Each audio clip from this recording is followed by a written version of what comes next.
notes about. So the other thing is I do not write every word. I only write important words, just kind of the things that would stand out. So I may write, started with a 12-dot night writing system. We already know that, right? Another way, and I might just list all the things we talk about, but sometimes I want to keep really organized. And I go ahead, before I even start reading, especially nonfiction text, I come up with some questions I might want to know about.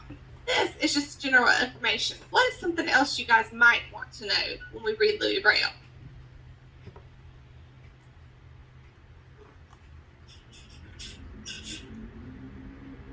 I might want to know, how did he become blind? I'm always interested in stuff like that. Was he born that way? Did he become blind later? And then, guys, if I come up with some questions too, I then have already, I'm waiting to give myself some space to just answer the questions. I might want to know, where did he go to school?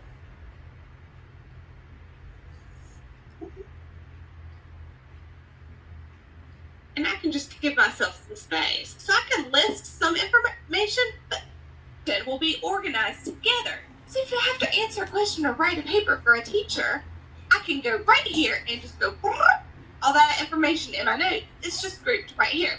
So let's start reading a little bit. Because this is a chapter book, we can't read this the whole entire class, but I can read and we'll kind of go to those most important parts of the book. And if you're interested in Louis Braille, you can keep on reading and learning. Okay. So, who was Louis Braille? Now remember, I've got my notes right here. When Louis Braille was 3 years old, he had a terrible accident that left him blind. Oh, right here. So how did he become blind? Accident at age 3. I can make my little notes like that. Again, if the teacher then asks you this information, you already have it right here all grouped together. But being blind did not stop Louis from having a happy childhood. We might want to find out some more about this. Living in the dark made him even more curious about the world around him. He was a bright, good-natured boy. He also had a remarkable memory. It was so large that the reader had to trace it with many fingers. So he had to touch like the whole page. And even then, it was so big you could only fit a couple of words on the page. You know, if you had the word like dinosaur, that's a pretty big word, and it would fill up most of the space on the page because you would write each letter and they would have to raise it up so he could feel each letter. So it started out, you'd have to read S, S, T, and feel the whole T. So it doesn't work very well.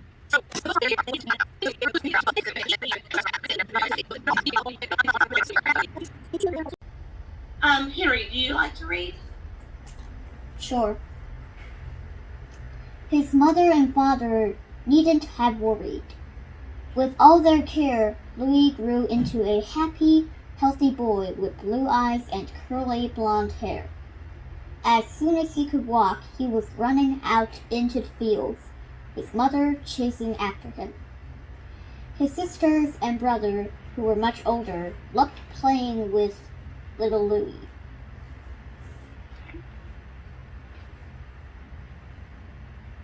You want to read some more, Henry? Sure. The family lived in a simple house on 10 acres of land. They kept a cow for fresh milk and chickens for eggs. They had a vegetable garden and fruit trees, and a small vineyard. The Brailles were not rich, but they worked hard to make Louis.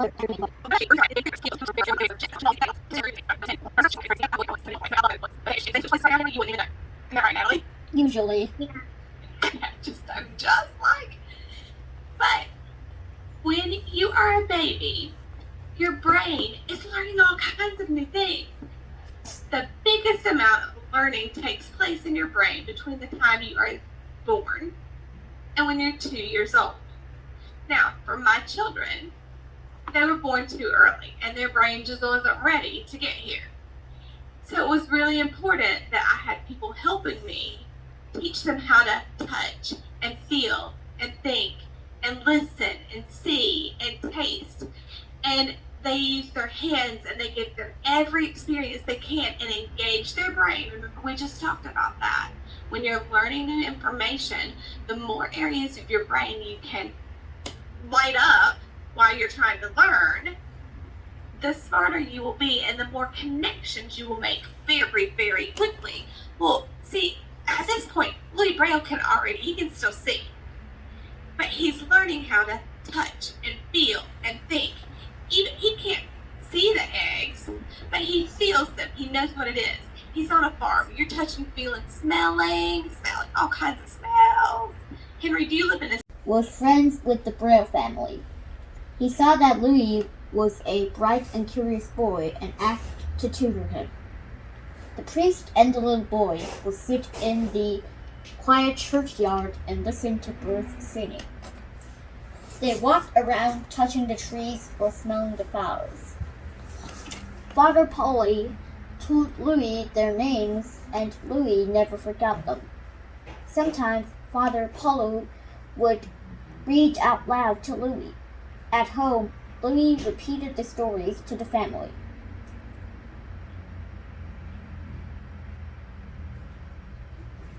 So this priest is actually, do you know what a priest is? Napoleon Bonaparte? Do you know what a priest is? A priest is the leader of a church. And oftentimes, back then, the church and the schools were tied together. So most church leaders were also educators. And a lot of children went to religious